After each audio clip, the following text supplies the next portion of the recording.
Now we'll talk to Yoko and Kantu for guidance on creative direction, or how to create that tone using style, location, B-roll, performance, wardrobe, and hair and makeup.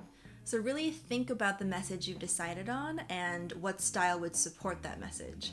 So if you would like to have a more home video feel, kind of like you're inviting the audience into your home to meet your family, then you might want to keep the camera aesthetic more casual as well. So this might mean just go handheld and turn the camera on yourself and go in a selfie style. You want to make sure when you're doing a selfie video is that it's not tilted and weird. You just want to make sure that it's going to be actually upright and nicely held. Ooh, that's a lot of upright. If you want a more professional feeling, I would suggest then putting the camera on a tripod and doing a more formal anchored feeling like this right now. All right, let's talk a little bit about locations. Where you film yourself will tell the visual story of your campaign. Just keep that in mind when deciding where you film. So you have a couple of options location-wise. You can film in your own home, and that will give us more of a personal feel and tell us more about who you are as a person. Or you can choose to pick a location that is specific to the issues that you are running on in your campaign. So for example, right now, I'm in front of a closed elementary school. Don't try to recreate the studio feel when shooting from home. And don't worry about making it super perfect. The thing you should be thinking about when shooting from home is that who you are comes through and that it feels authentic. What locations could you film in?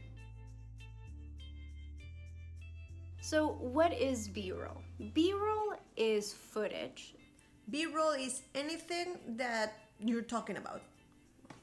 B-roll is anything that helps you exemplify what you're talking about without you talking directly to camera. This is pretty much any footage that is not your performance. I like to think about B-roll as visual subtext. It will visually reinforce everything that you are talking about in the video, right? It will show it to us visually versus having only the words.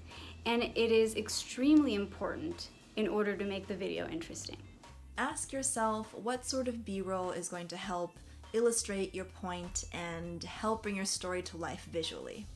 So sometimes this can be literal, which could be you showing a doctor on screen when you're talking about healthcare, or it can really be more tonal and artistic. It could be a fence and an empty storefront when you're talking about economic devastation. You could use family videos, campaign footage, footage of your neighborhood that you have either gotten before or that you are getting now. You could FaceTime with one of your voters and it would look like this.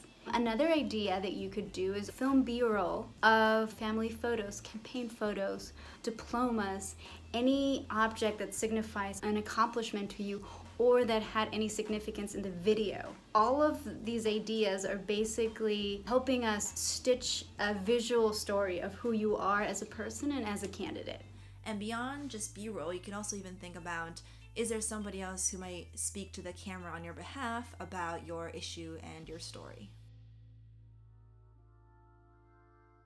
So performing can feel a little intimidating, but I'd like you to think about not performing so much in these videos, but the way you would feel when you go knock on someone's door and tell them why you are running. I don't want you to memorize because it will end up feeling either stiff or not authentic.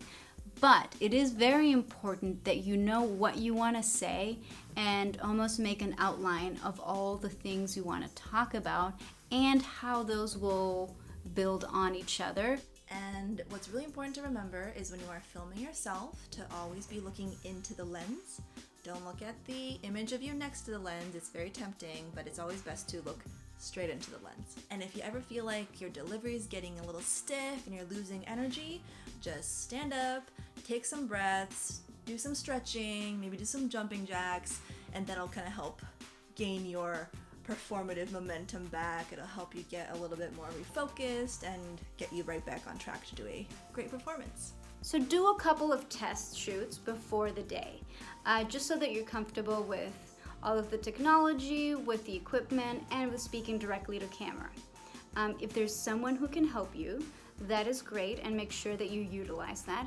But if there isn't, that is also 100% good, because that is what we are here for, and we will be there for you at every step of the way. Dress to feel like yourself so that you can exude the most sincere energy you can. Shirts to avoid are white shirts and shirts that have too much small patterns like this. These can really kind of be distracting or sometimes even actually distort the footage itself. So for hair, just keep things nice and neat and simple. Make sure you do a mirror check before you start rolling so you can just make sure there's no flyaways or hair out of place that you're not gonna like later. For makeup, this is again just all about your comfort. If you like to wear makeup, do so, just keep it simple, and if you don't like to wear makeup, no pressure. This is just all about you feeling like you can be your best self on camera. Who would say that there's such a thing as wearing too much makeup?